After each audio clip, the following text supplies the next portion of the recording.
அனைவருக்கும் வணக்கம். Welcome to MKR talks. நம்ம எல்லாருக்கும் தெனாலிராமன் கதை பத்தி தெரிஞ்சிருக்கும். சோ அந்த தெனாலிராமன் கதையில வந்து நிறைய கதைகள் இருக்கு. அதுல ஒரு முக்கியமான ஒரு கதையை பத்தி நம்ம இன்னைக்கு நம்ம பார்க்க போறோம். அதாவது என்னன்னா எது நடந்தாலும் நன்மைக்கு அப்படின்ற விஷயத்தை பத்தி தான் பார்க்க போறோம். அதாவது ஒரு நாள் வந்து தெனாலிராமன் ராஜா கூட போயிட்டு இருக்கும் பொழுது யதார்த்தமா வந்து கையில வந்து ஒரு கத்தியால கையில வெட்டிடும். அப்போ தெனாலிராமன் என்ன சொல்றாருன்னா அவர்கிட்ட சிரிச்சுட்டு எது நடந்தாலும் நன்மைக்கு அப்படின்ற மாதிரி ராஜா சொல்லிடுறாரு. கோபமான ராஜா என்ன பண்றாரு, உடனே வந்து என்னன்னா தெனாலிராமனை உடனே ஜெயில போடுங்க ஒரு மாதிரி போட சொல்லிட்டு அதே மாதிரி அவர் ஜெயில அடைச்சிடுறாங்க. அதுக்கு பிறகு வந்து ராஜா வந்து இந்த வேட்டையாடுறதுக்காக காட்டுக்கு போகிறப்ப என்னன்னா அவங்க படையோட போயிட்டு ஒரு சில கட்டத்துல பாத்தீங்கன்னா வந்து படையும் அவரும் தனியா தனியா பிரிஞ்சிடுறாங்க. அப்போ ராஜா வந்து என்னன்னா அங்க இருக்க இவங்க இருப்பாங்கல்ல, அந்த காட்டுல இருப்பாங்கல்ல, அந்த காட்டுல இருக்கவங்கள்ட்ட அவர் மாட்டிக்கிறாரு. காட்டுல இருக்க மாட்டினதுக்கு அப்புறம் என்னன்னா வந்து அவங்க என்ன பண்ணுவாங்கன்னா அவங்கள பொறுத்தவரைக்கும் கடல்ல அதாவது காட்டுல எதை வேட்டையாடுறாங்களோ இல்ல காட்டுல எது பிடிக்கிறாங்களோ அதை கொண்டு சாப்பிடுறது அவங்களுடைய பழக்கம். அதே மாதிரி இவங்க என்ன பண்றாங்கன்னா அன்னைக்கு ராஜாவை பிடிச்சிட்டு வந்துடுறாங்க. அப்ப ராஜா வந்து பலி கொடுத்து அவர் சாப்பிடுறதுக்காக முடிவு பண்ணிட்டாங்க. அப்போ எல்லா சடங்கும் முடிஞ்சிருது. கடைசியா வந்து அந்த ராஜா வந்து வெட்டப்போ ராஜா எவ்வளவு முயற்சி பண்ண நான் வந்து நாட்டுடைய ராஜா அப்படின்னு ஏதோ சொல்றாரு. அவங்க காட்டுவாசி அவங்க.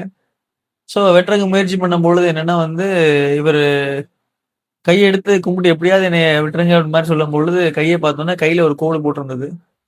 உடனே அங்க வெட்ட போனவன் கத்திய கீழே போட்டு அந்த பெரிய கத்தியை கீழே போட்டு போயிட்டு அங்க இருக்க ஒரு முக்கியமான சொல்றாரு, இந்த மாதிரி இப்படி இருக்கு அப்படின்னு பேசிருக்கோம். இவன் யோசிக்கிறேன், என்னடா நம்மளை கொண்டு வந்தவங்க நிப்பாட்டி போயிட்டாங்கன்னு யோசிச்சுட்டு இருக்காரு ராஜாவும். அப்போ வந்து என்னன்னா இவரை வந்து அவர் கொல்றத வந்து கொல்லக்கூடாது, இவர் விட்டுருங்க மாதிரி சொல்றாங்க. அப்போ ராஜாவும் இங்க வந்தாரு.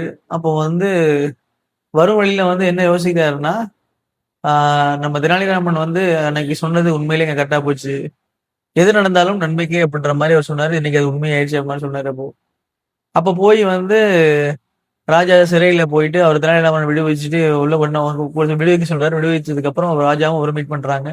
மீட் பண்றப்ப அவர் பேசுறாரு. பேசும்போது என்னன்னா தெனாலிராமனுடைய நான் அடைச்சு போட்டது பண்ணிச்சிருப்பா மாதிரி சொல்றாரு உங்களுக்கு. அப்ப அவர் என்ன சொல்றாருன்னா இதுவும் நன்மைக்கே அப்படின்றப்ப அவர் ஏன் கேட்கறாரு, இதுவும் நன்மைக்கு நான் புரியலன்னு கேட்டோம். இல்ல ராஜா, நான் அவங்க கூட வேட்டைக்கு வந்திருந்தேன்னா உங்களுக்கு பதிலாக அவங்க கொண்டு என்னை சாப்பிட்டுருப்பாங்க.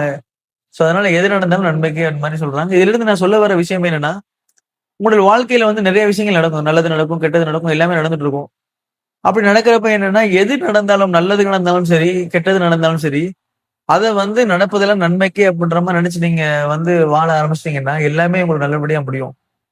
ஒரு நல்லது நடக்கும்போது நல்ல நன்மைக்கே நினைச்சிட்டு ஒரு கெட்டது நடக்கும்போது இது வந்து ரொம்ப கெட்டதா இருக்கேன்னு நினைச்சீங்கன்னா உங்க வாழ்க்கை ரொம்ப மோசமாயிடும்.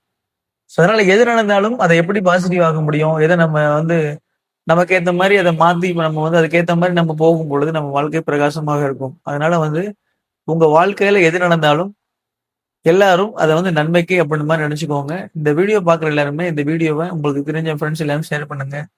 ஏன் அப்படின்னா வந்து இது வரைக்கும் இல்லைன்னா இது நன்மைக்கே இல்லைன்றதுனா இனிமேல் நடக்கும் பொழுது இதெல்லாம் நடப்பது நன்மைக்கே அப்படின்ற மாதிரி அவங்க புரிஞ்சு நடப்பாங்க. ஸோ அதனால கம்பல்சரி எல்லாருக்கும் ஷேர் பண்ணுங்க. தேங்க்யூ.